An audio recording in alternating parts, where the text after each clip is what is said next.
What is the most important part about FasterEFT? If you were to say the most important part about FasterEFT is what?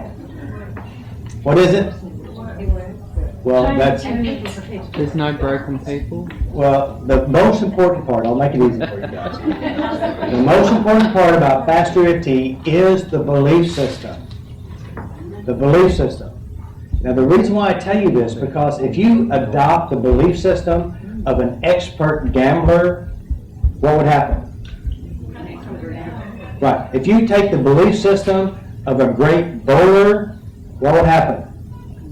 If you took the belief system of a murderer, what would happen?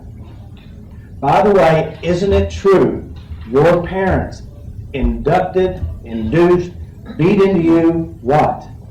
Their belief system. So the most important thing about FasterEFT is its belief system. Then the protocols, and then the tapping. Okay? So it's what we believe to be true, because whatever you believe to be true, you act as if it were true.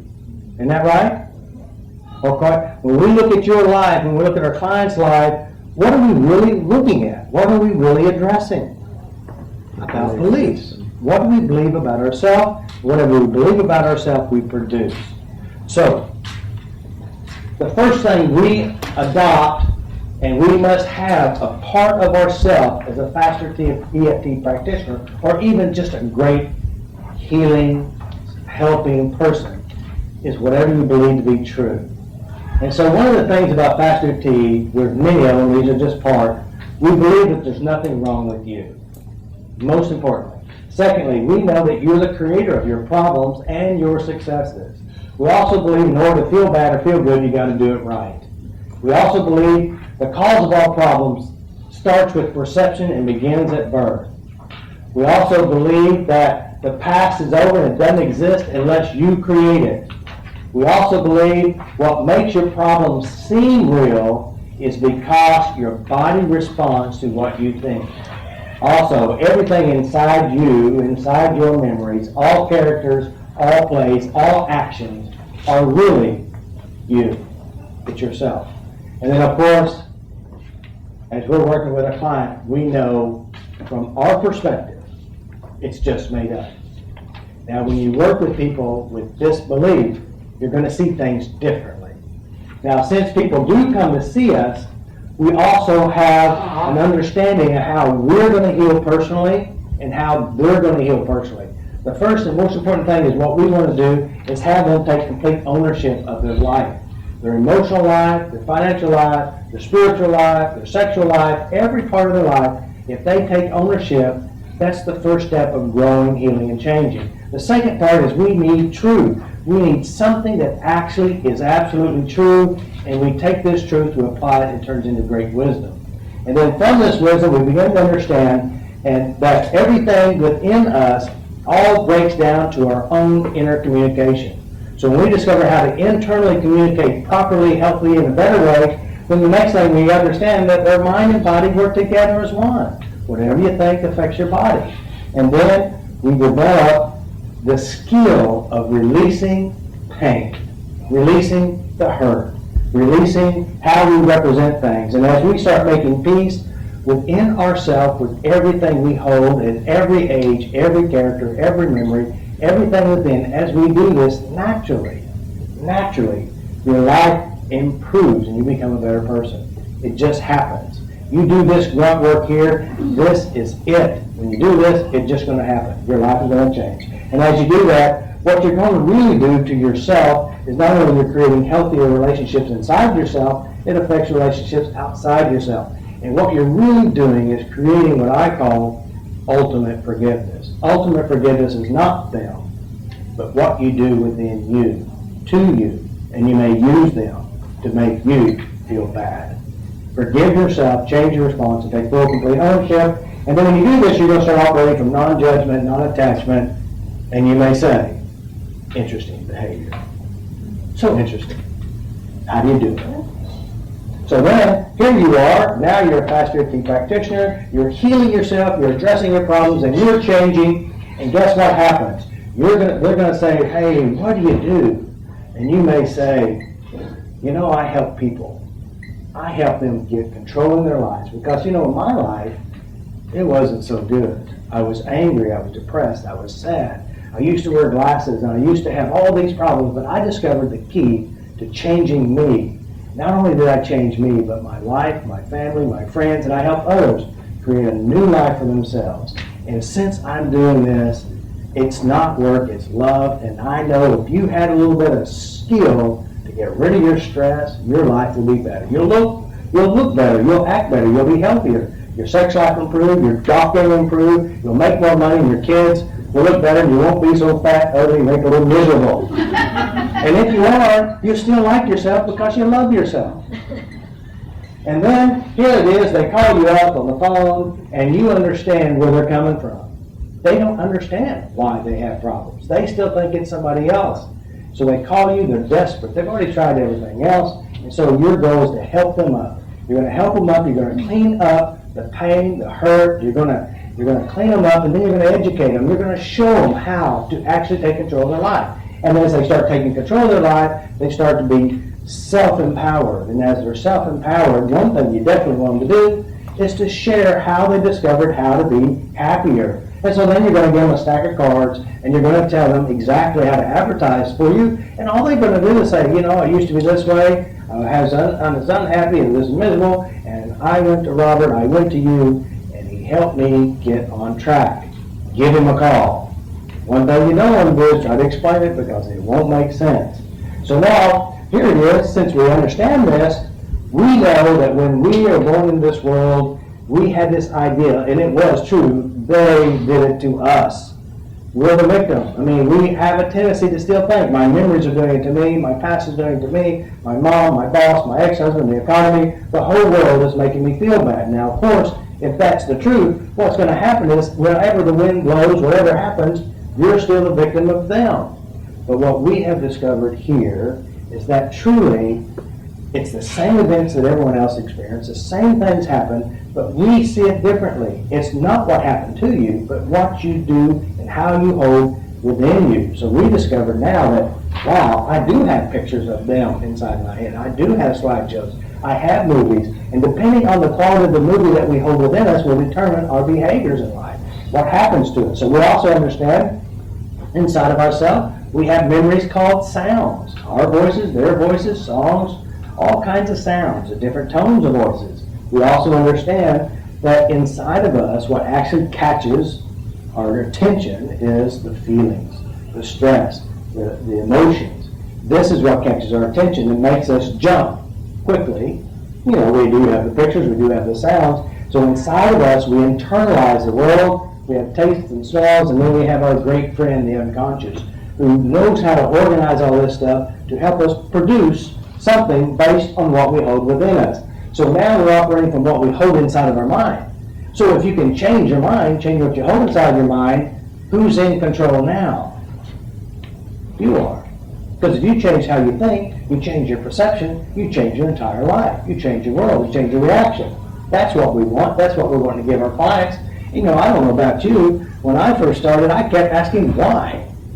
Why? I'm so screwed up. Why do I have problems? And then I said, why do I feel bad? And it takes you to another memory, it takes you to another memory, it takes you to another memory, and each of the memories help support the reason why you have problems. Now I know why I have problems. I have this, whatever this is.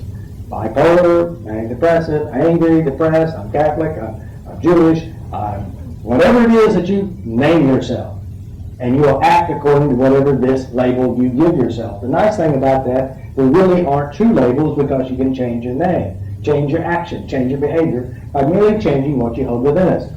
Asking why oftentimes builds the great excuse, the great identity. And if you ask the wrong questions, guess what you're going to get? The wrong answers that'll keep you locked in. So I always suggest ask better questions.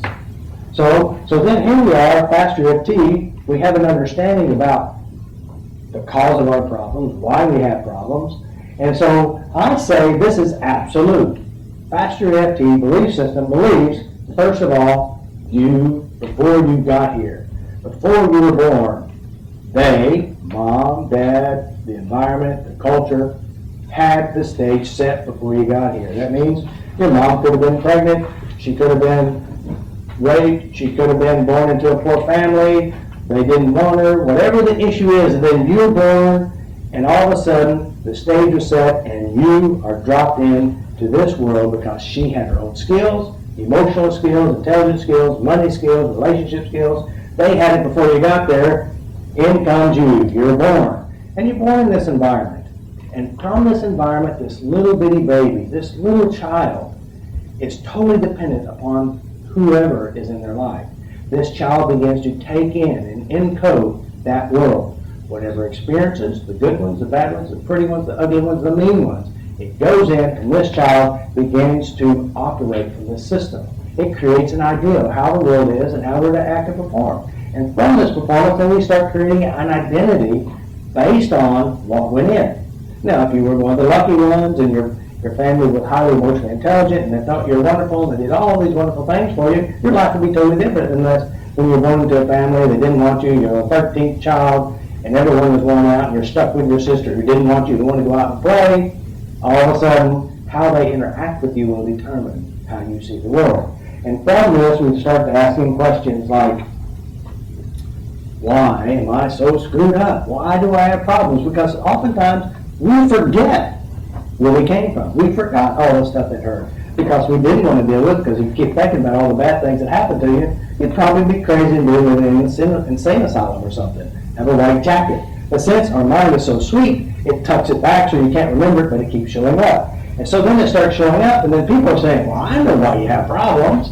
Because an alien came in and injected a virus in our system, and that's why we have problems. Not realizing it has a lot to do where you came from, or, somebody gave her an apple, gave you an apple, and it was the apple and the dark mark on your soul, or what it is that you're bad at picking lives, and you push the wrong numbers and you got that crap.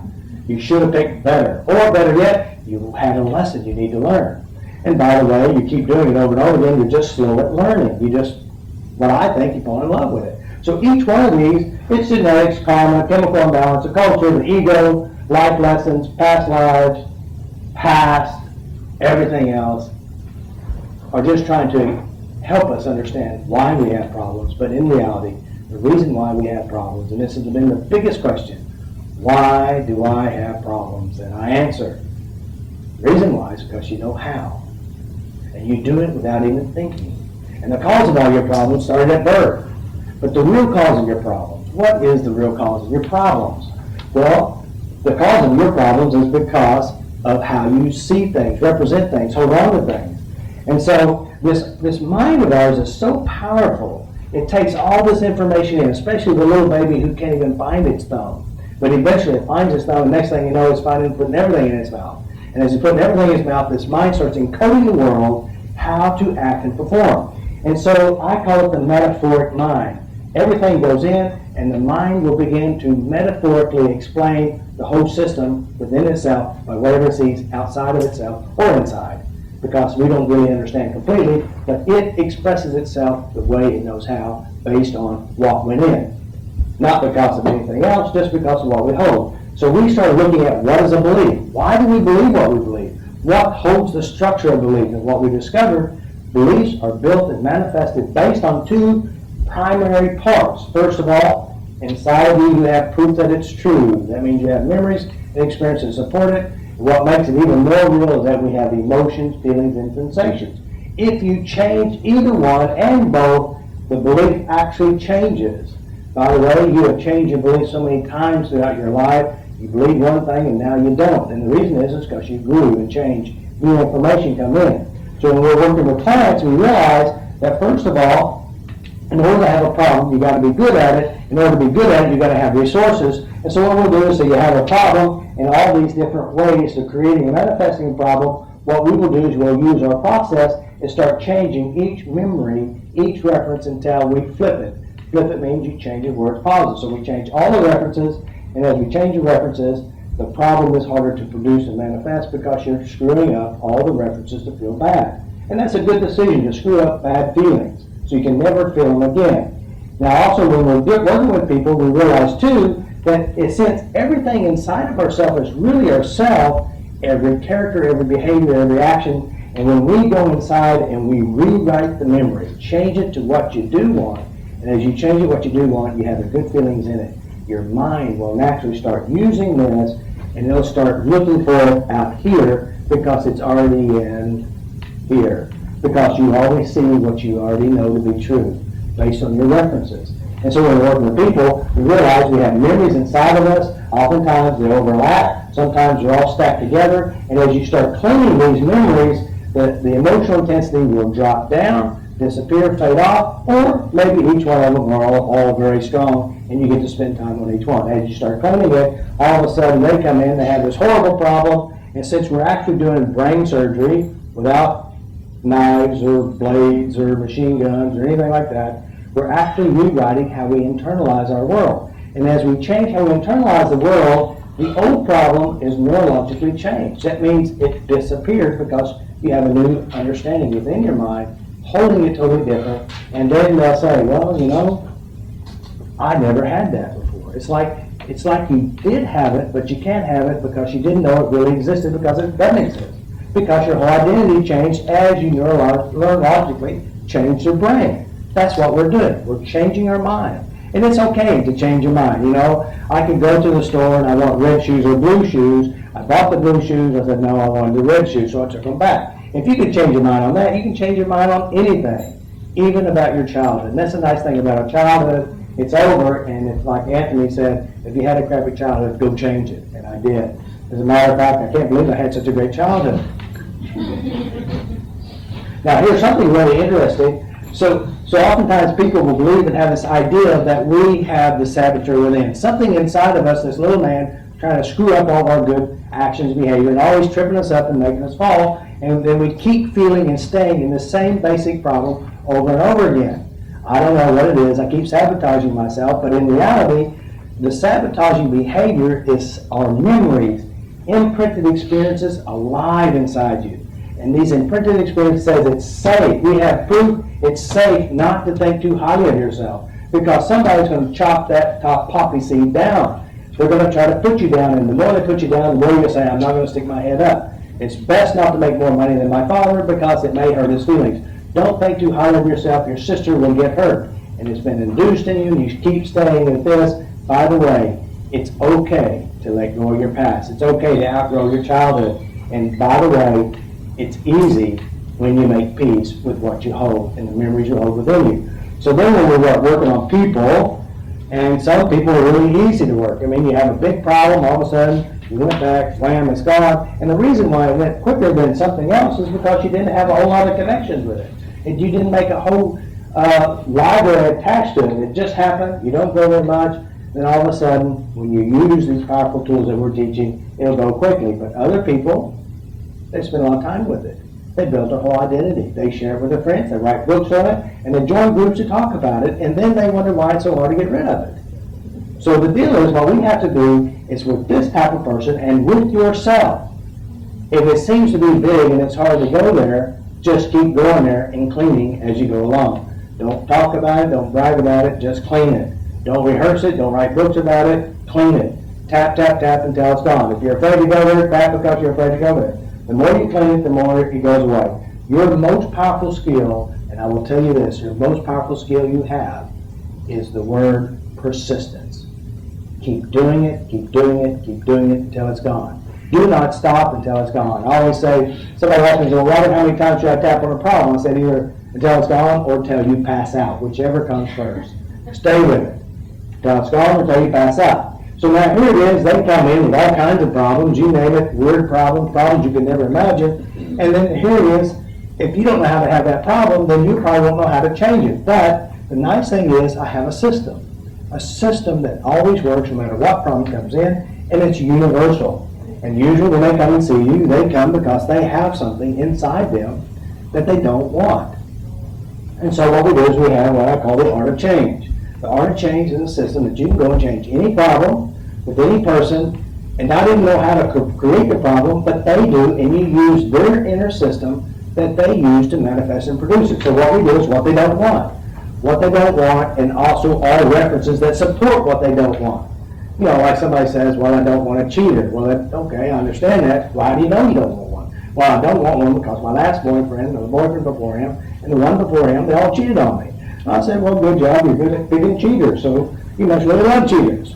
And of course, you tap that out as well. So then you change all the references, clean all the references out, and then you start flipping what they don't want into what they do want. Now the problem is, usually when you ask when they come and see you, you ask them, well, what do you want? And they tell you everything they don't want, which means that's what they want.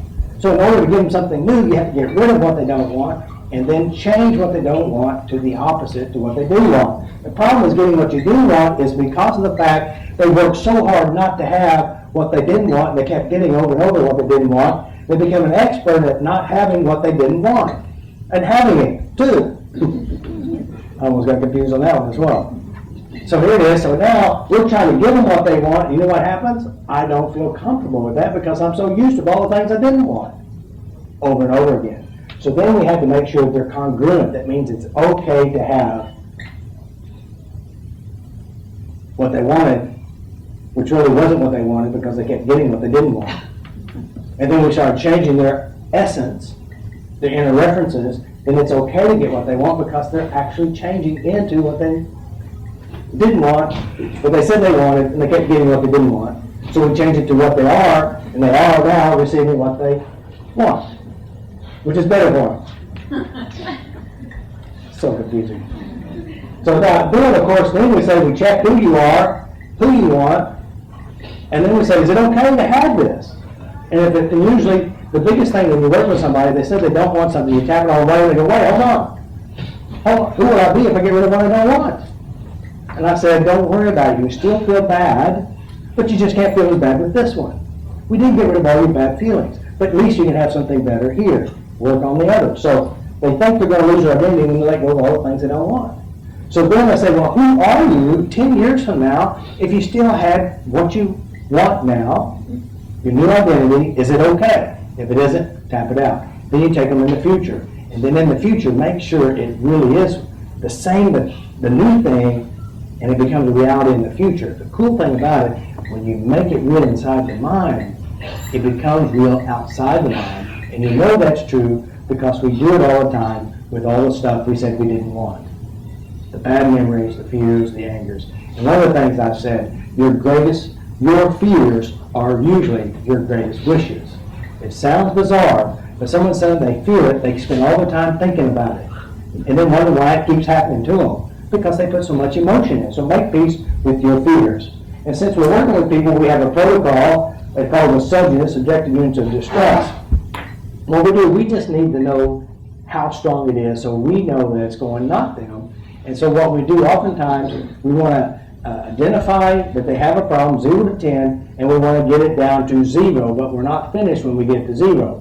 But one of the things we want to make sure is we want to put the cook in the kitchen so that it's absolutely true, so they can really feel it, because really what we're working with are hypnotic states of mind. Because when a person comes to see you, they're talking about a problem, they're really in a trance. They feel as if they're really there. They feel as if it's happening. So we realize the deeper they go in the trance, using our quick tap, it goes in and changes all the problems. So we use a sub rate from 0 to 10, we test it, it's a 10, we operate, and we tap. There's a lot of ways of making changes. Tapping is not the only one. And then we test it again, and let's say it was a perfect 1 wham, boom, it's gone, it's 0. Normally what we would do, we'd exit because we thought if we get all the emotions out, there's no emotions in it, we're done.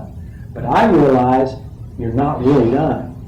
If it still looks the same, but you don't feel it, it probably isn't done. If they're still beating you up in the memory, but you're not feeling it now, they shouldn't be beating you up. So then we want to do a couple other steps, and then what we're going to say, hey, can you make this come back? Can you make this problem come back any way that you possibly can? If they can, it's another way that they're using to produce it, we tap it down to 0. And then we keep tapping it down to 0 until we get to the point it's impossible to make it come back. And sometimes naturally, this memory, this problem will automatically flip. Now when I say automatically flip, the flip actually means the memory is changing. Now it's a positive memory. Now someone's smiling instead of crying. But oftentimes it may not. So we have to make sure we get the switch. We want to switch it or flip it, re-imprint it. So that means when we're gone, everybody in the memory is smiling and acting totally, completely different. By the way, when you do this, you're actually changing what they hold against them. By the way, all bad memories are actually affirmations. It keeps affirming a reality that isn't so healthy. Not that it's bad, it's just not the best. And so when we're using the process, we understand that when we experience life, as we see things, our mind will encode the memory, hold it within the mind, and whatever and however you encode it at that moment, the emotions, the feelings, the actions, the behaviors, however it is, when you start to think about it, or sometimes a bell will ring and the dog would slobber, and the dogs don't understand why they're slobbering, so you could be in a place and all of a sudden someone will look at you and you start to feel emotions and not consciously know why, because the unconscious encodes stuff its unique, special way. That's why logic cannot solve your emotional problems. But when you operate within the mind system which you and the emotions, feelings, sensations, images, sounds, and we operate within it. So what it is, when you think of something, what the mind will do is make that, whatever you think, seem real. Now, how does it do that? Well, it communicates to the body. It sends it down through its information highway, which are the electrical pulses sent down to the organs and telling the heart, oh shoot, there's something dangerous. And so pumping through our heart, our liver, our spleen, our spleen, our gallbladder, all our organs start responding to what we think or to an external, internal trigger. Then it feels real. Now, I used to believe, I thought this was the problem. But in reality, it isn't the problem, that's how we encoded the world. And so, like if you turn the water faucet on, you turn it on, it goes down to the sprinkler, and it just sprinkles whenever you turn on the faucet, and it feels real in the body. But when we start tapping, what we're doing actually is we're preventing the stressed ideas, emotions, sensations, feelings inside the mind from reaching the body, and there's a natural feedback loop. And the body says, I'm at peace, mind, body shifts at the same time.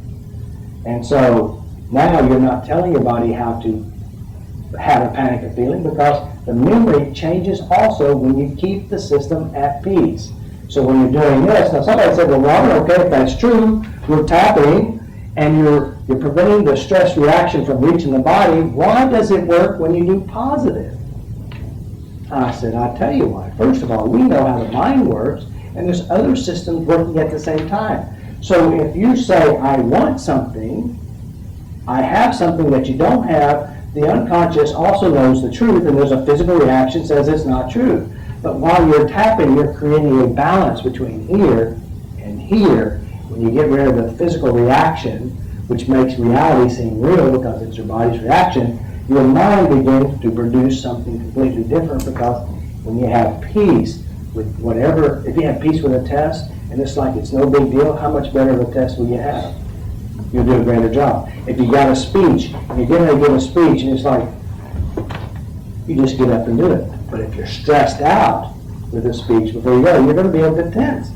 So what happens is when you create balance between here and here, you perform and act completely different and more powerful, because you're actually creating from your inner power. So now here we are, we have understanding that inside of our minds, we encode these memories several different ways, 4 basically different ways. When you go back and remember something, oftentimes when you remember it, it's like you're really there. That means you're in your memory and you're looking at it, you see your mom, your dad. But sometimes when people go back to the memory, they're seeing it as if they were a fly in the wall, so they see themselves and mom. That's a different way that some people encode their memory. Some people will feel as if I feel my mother's pain. By the way, you can't do that. So that's another perception. They may see it from mom's ideas, or they may see it from the world. The world believes this about me as if they were a great mind reader. But in reality, what we understand, everything within us is really ourselves, and we supply the meaning to everything. So now, here we are, we're using the tapping process, we understand it's all within our mind, and then Robert introduces this concept called the quick tap. Now the nice thing about the quick tap is that we're addressing trances now. So what we're doing is we're addressing a trance, and when you go into a trance, when you think about a bad memory or a bad problem, you go and you feel as if you're there. That's trance 1. So then what we'll do is we will have them go into trance, we'll amplify it, make it stronger, because I feel the stronger you get it, and we use the power question, it tells the unconscious mind what we're going to do. So what's the power question? So we take them into trance, and then we will associate completely, make it as strong as you possibly can, and then we ask them the question. If you had a tree in front of you, And if I were to pull all the roots out from under them, naturally, what would happen to a tree without roots? And then it's a silly question. It doesn't make sense to them consciously because they're just talking about something horrible, and they say it falls, dies over, and disappears. And then we use the tapping. And what we do is we say, go back and feel it for the last time, the command, the last time. And then we are eliminating all sadnesses, fears, angers, emotional traumas, guilt, helplessness, hopelessness, rejection, abandonment, betrayals, and everything else that supports this problem. That's right. Take a deep breath and blow it all away. Peace. And then we make peace even stronger. Now, by the way, this peace at the end naturally occurs when you tap because we're relaxing everything, but also this peace is a new trance. And by the way, if you had more peace in your life, how much better would your life be?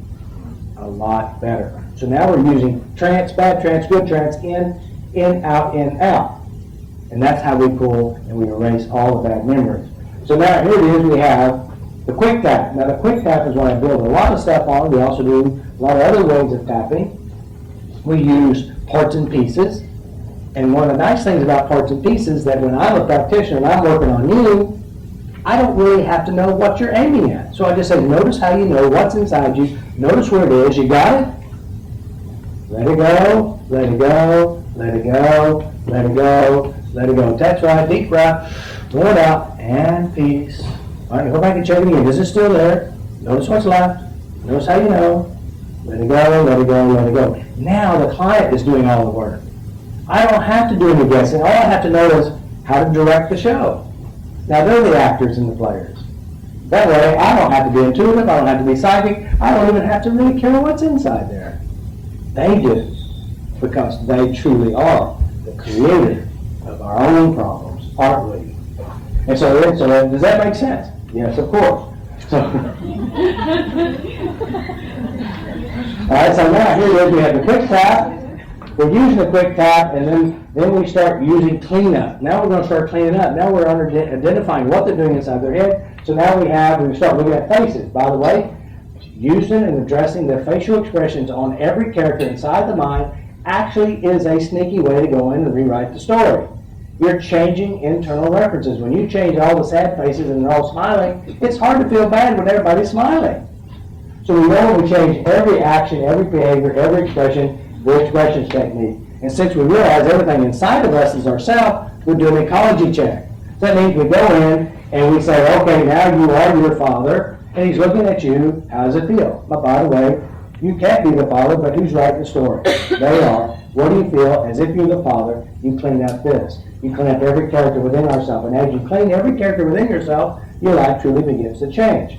So we have the trading places. And then also we have the borrowing technique. The nice thing about the borrowing technique, we've been doing it all of our lives and just didn't know it. We would have a bad experience over here and a bad experience over here, and you're getting ready to try something new. Your mind says, yeah, we had a crappy experience over here, you should have it up here too. Not thinking about it that way, but we do bring our bad resources and we screw up good times just because we know how. So now what we're going to do is we go to the good memories and we grab the good feeling and we take the good feeling and screw up all the bad memories. And then everybody's smiling and having a good time inside the bad memories that are no longer bad. And as you start rewriting your inner story, your whole life begins to change. So we use the ball technique, the spinning the feeling. When you start to notice your feelings inside, you notice which way it spins. You spin it bigger, the better it feels. And then we start sharing that to everyone inside our minds. And then we have the pick, poke, and provoke. By the way, this is one of my least favorites. I hardly ever use it. It's very effective.